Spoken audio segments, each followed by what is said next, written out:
Welcome to our study today in agriculture economics. So today we look at the price policies and the planning for agricultural development. Let's have a short review on the price elasticity of demand.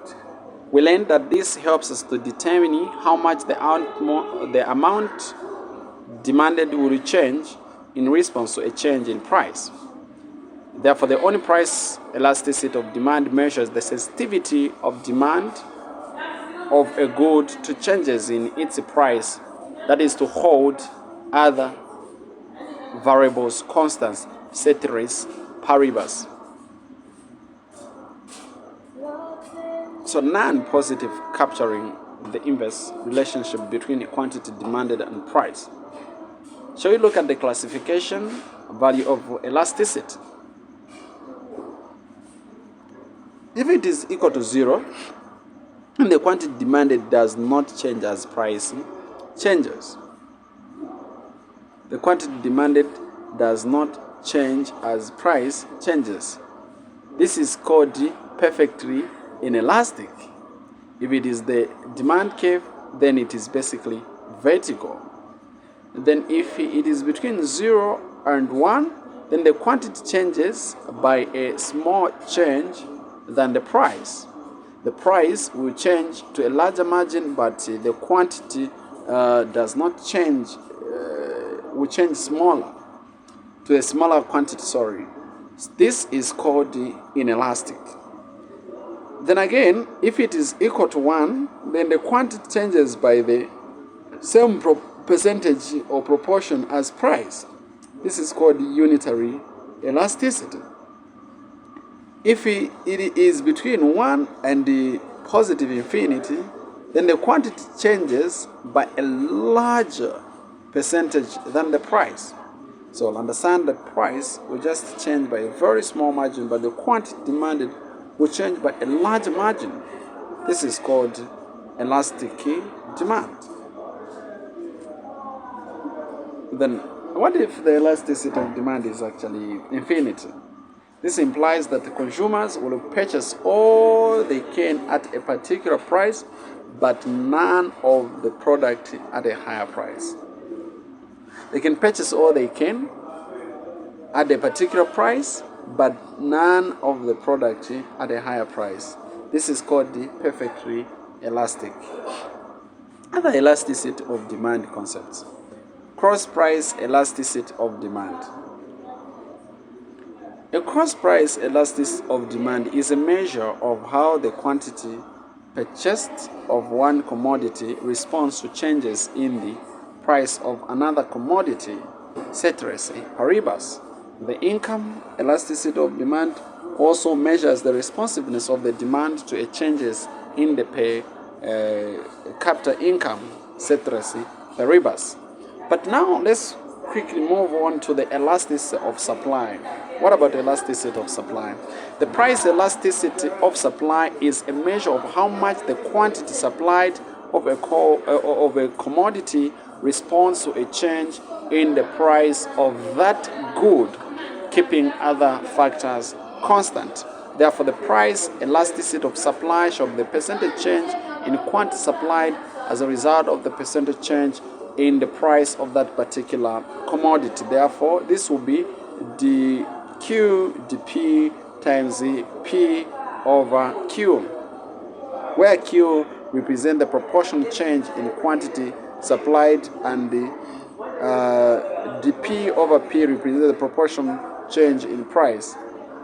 Since supply curves, normally have positive slope, elasticity of supply is normally positive. The relationship between elasticity and total revenue. Shall we draw some relationship? Very quick relationship. So we actually understand and can be able to appreciate. We can bear witness to the truth that the producers are interested in the price elasticity of demand because they are interested in the questions like, number one, will an increase in the price result in an increase in the total amount spent by the consumers on the product? Or Will an increase in the price result in a decrease in the total amount spent by consumers on the product? The answers to these questions depend on the price elasticity of demand. Now, let's look at elasticity in agriculture now. We consider the role or importance of elasticity in shaping the choice of policy instrument, how elasticity is used in deciding on the best policy instrument. We focus on the price elasticity and policies on price. Number one, let's look at the impact of price elasticity on decision. A cause actually impact the elasticity, price elasticity is actually a cause for rigidity in supply. Producers or farmers will not react to every change in price, but rather they will try to assess the long-term direction of the price. Also, a price too low to justify investment in a particular product may still be high enough to justify continued production in the necessary investment if the necessary investment is a fixed asset was already made.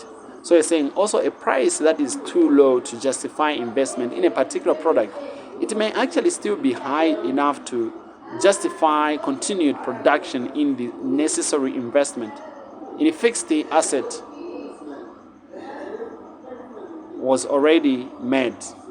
That is, if the necessary investment in fixed assets was actually already made. Now, the responsiveness of supply to changes in price is characterized by delays. So you're saying that the delays actually are the key characterization of the responses or responsiveness of supply to changes in price. Right? Because a long gestation period in most agricultural production,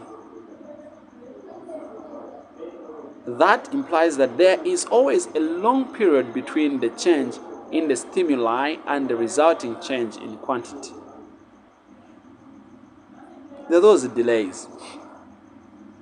Now, a farmer makes a decision based on the prevailing price to produce a commodity which will take years to ripen and be ready for the market. Once production is in motion, the farmer is not able to respond to adverse changes in the price. Once production is actually in progress, the farmer will not be able to change. He is not actually able to change or to respond to adverse changes in the price. For instance, suppose a plunge in the global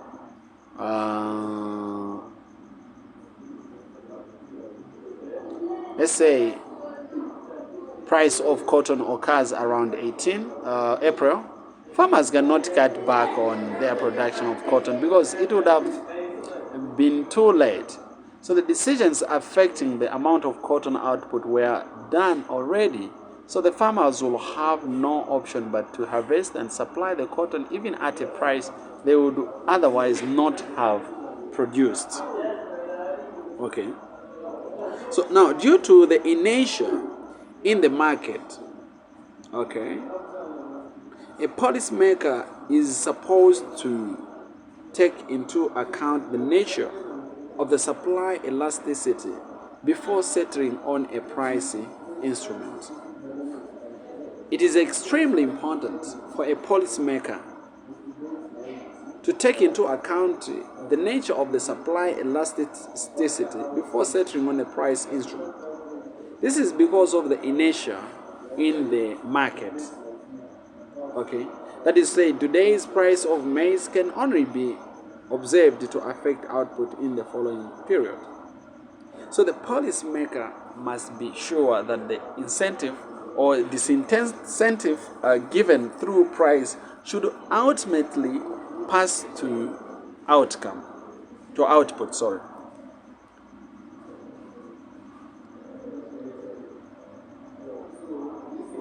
Can we Look at the role of the government. What does the government? Why do you need the government? Okay, what does it do? So the government actually is there to govern and set rules for the operations of the markets. The government should be there to govern and to set rules for the operations of the market. The government should be there to implement price policies that are either directly or indirectly, hence influencing returns to different market players. The government has set prices indirectly or directly. This will actually influence the returns to different market players.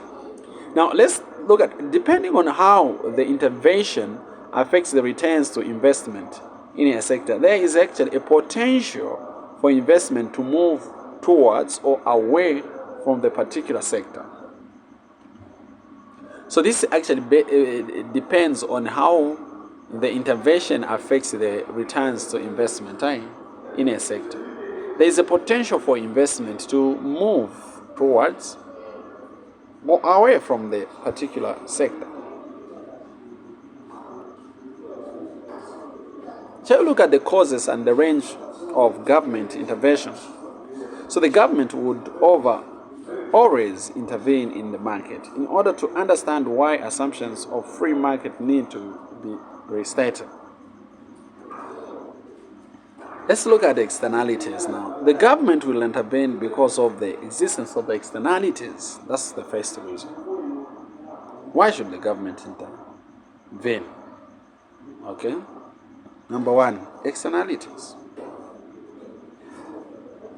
The assumption argues that in a market, the activities on one or two players has no bearing on other individuals.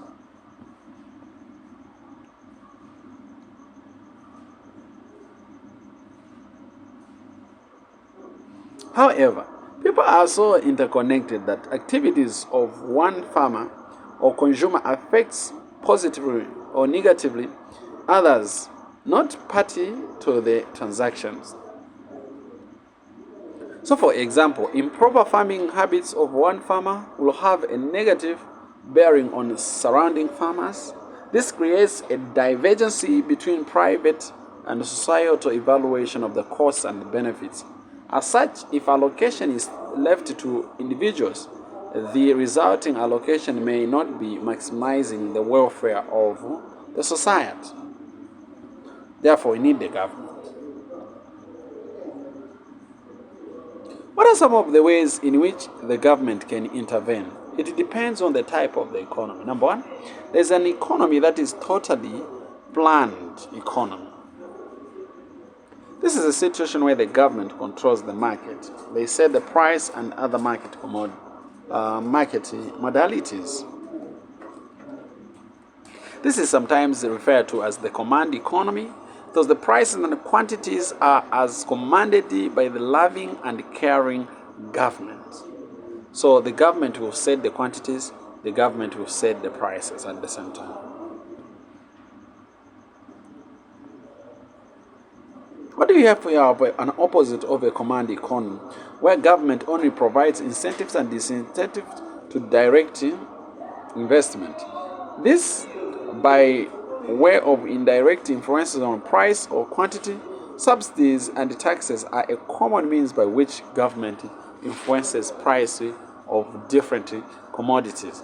Now, if the government is not involved directly, okay, that if the economy is not a command economy, so what will happen is that the government now come in by setting in the subsidies and the taxes.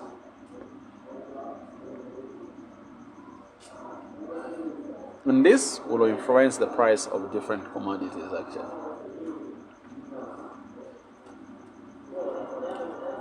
Can you look at the price systems?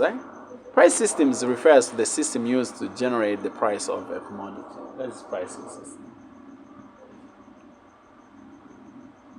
So in most cases, we have assumed that prices are market generated. The market is thus one pricing system. In some cases, there may be government influence on the price, or in the extreme case, announce the price. The government can still do that, actually.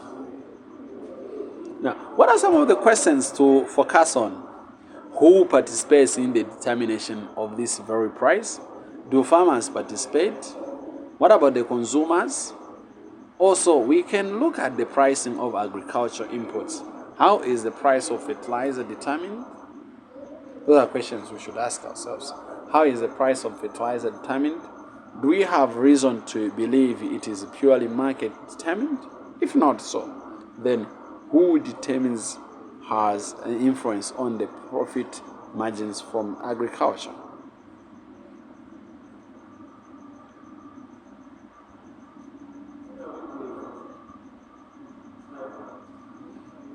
Now, the prices in some markets are regulated by the government, often with the aim of aiding some disadvantaged groups. So price regulation is a deliberate attempt to interfere with the market mechanism, and if price controls are to be effective, they must be designed to prevent the market from reaching the natural equilibrium. So the government intervention of this type takes two forms, that is price ceilings and price floors. What about price ceilings? Let's introduce when the equilibrium market price is considered so high.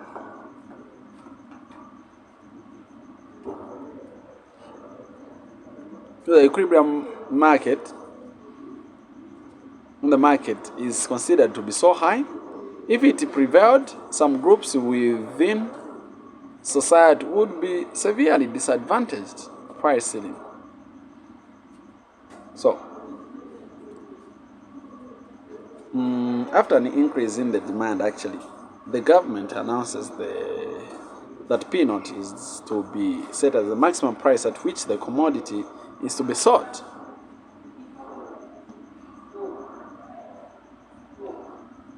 Now, instead of the market adjusting to the new equilibrium, output remains at Q0. Okay, the output remains at Q0, and there is unsatisfied demand. That is Q prime minus Q0. This is unsatisfied demand. Price ceilings consequences. So P2 is the price which consumers are willing to pay for the, for the quantity.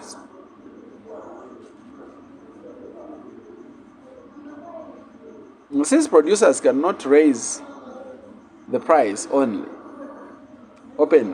they may resort to reducing the quantity of the product. So you see the quantity of the product being reduced, and at the same time people are willing now to supply more.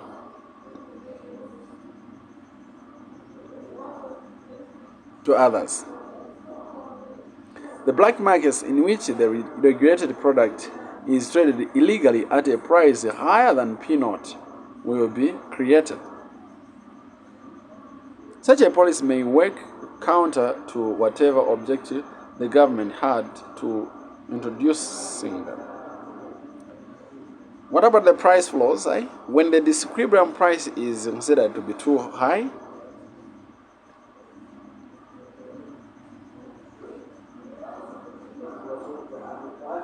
the government may introduce price floors where the equilibrium is deemed to be too low.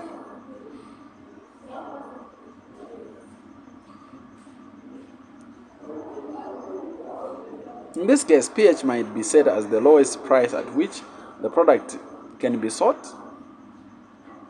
and the quantity exchanged in the market is lower than the quantity amount, than the equilibrium amount.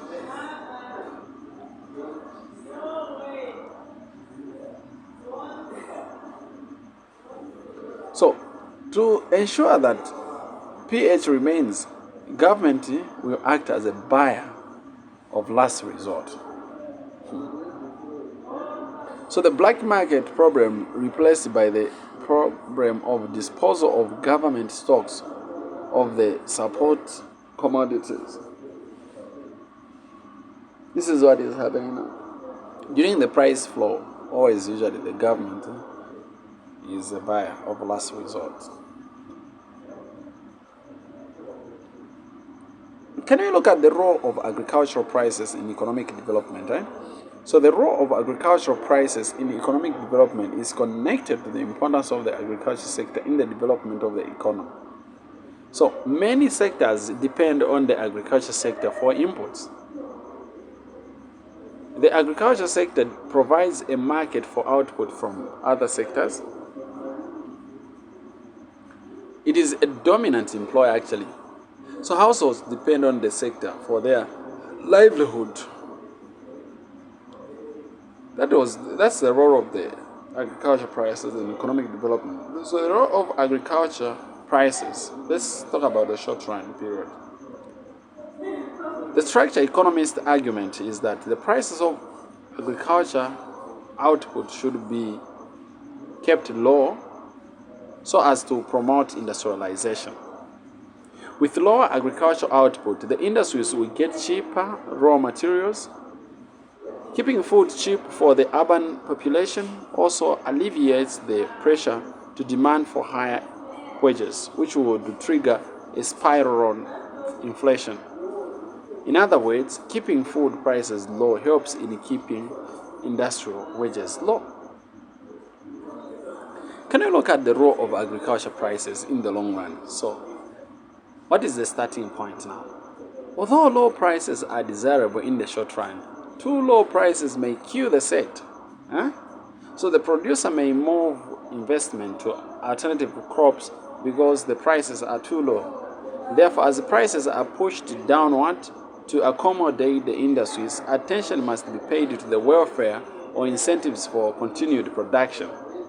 So prices must not be kept below market level as they are critical in generating increased agricultural output to meeting increased demand. This principle is supported by the neoclassical economics emphasis on letting the market decide.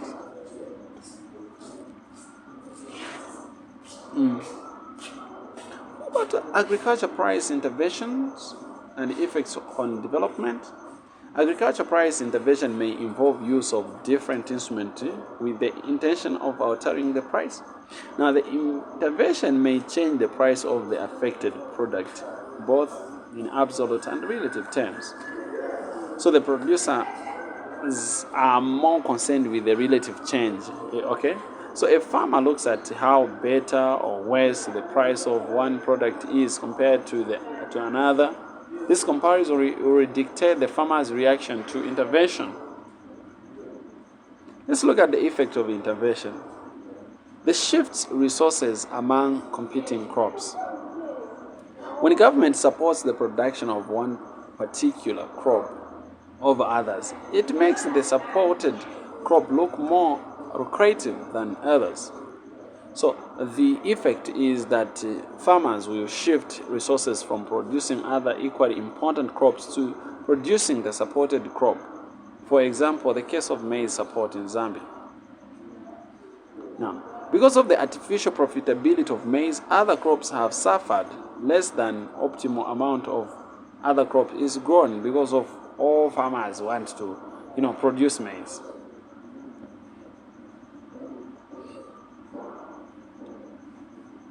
Let's look at the shifting of resources into and out of agriculture sector. So depending on the objectives and the design of the intervention, the agriculture may seem more or less profitable in the eyes of investors.